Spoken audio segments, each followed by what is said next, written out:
চিকিৎসা বিজ্ঞানের আধুনিক প্রযুক্তিকে কাজে লাগিয়ে শিশুদের জটিল অস্ত্রোপচারে এক নতুন নজির গড়ল চেন্নাইয়ের অ্যাপোলো চিলড্রেন্স হসপিটালস। ছোটদের জটিল ইউরোলজিক্যাল সমস্যার আরও উন্নত সমাধান দিতে তারা আনুষ্ঠানিকভাবে চালু করল দক্ষিণ ভারতের প্রথম special paediatric robotic urology centre of excellence. 2012 সাল থেকে শুরু করে এ পর্যন্ত 400রও বেশি শিশুর সফল রোবোটিক অপারেশন সম্পন্ন করে এই মাইল ফলক ছুঁয়েছে তারা।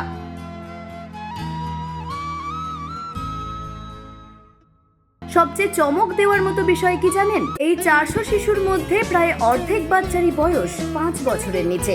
আর সবচেয়ে ছোট যে রোগীর অপারেশন হয়েছে তার বয়স ছিল মাত্র 50 দিন আর ওজন ছিল মোটে 3.5 কেজি। ভাবা যায় চিকিৎসকদের দক্ষতায় আজ সেই শিশুটিও সম্পূর্ণ সুস্থ। বিশিষ্ট ডাক্তার ভি শ্রীপতির নেতৃত্বে অ্যাপোলোর পুরো টিম এই অসাধ্য সাধন করে চলেছে। কিন্তু কেন এই রোবোটিক অপারেশন সাধারণ অপারেশনের চেয়ে ভালো? ডাক্তারবাবুরা জানাচ্ছেন এতে বড় কোনো কাটাছেঁড়া করতে হয় না, ফলে দাগ থাকে না বললেই চলে। বাচ্চাদের কষ্ট বা ব্যথাও খুব কম হয়। এছাড়াও অপারেশন হওয়ার মাত্র 2 ঘন্টার মধ্যেই বাচ্চাকে খাবার খাওয়ানো যায়।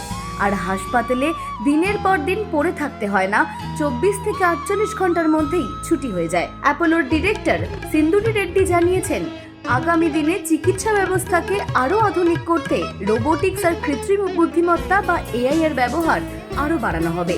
সহজ কথায় প্রযুক্তির হাত ধরে বাচ্চাদের চিকিৎসা এখন আরও নিরাপদ এবং সহজ হয়ে গেল। অঙ্কিতা পালের রিপোর্ট, হেডলাইন্স, কলকাতা। আনন্দ আর ভালোবাসার দীপ্তিতে গড়া সমুজ্জ্বল পরমা, ঠিক তোমারই মতো। শ্যাম সুন্দর কোম্পানি জুয়েলার্স, আগরতলা, উদয়পুর, ধর্মনগর, কলকাতা।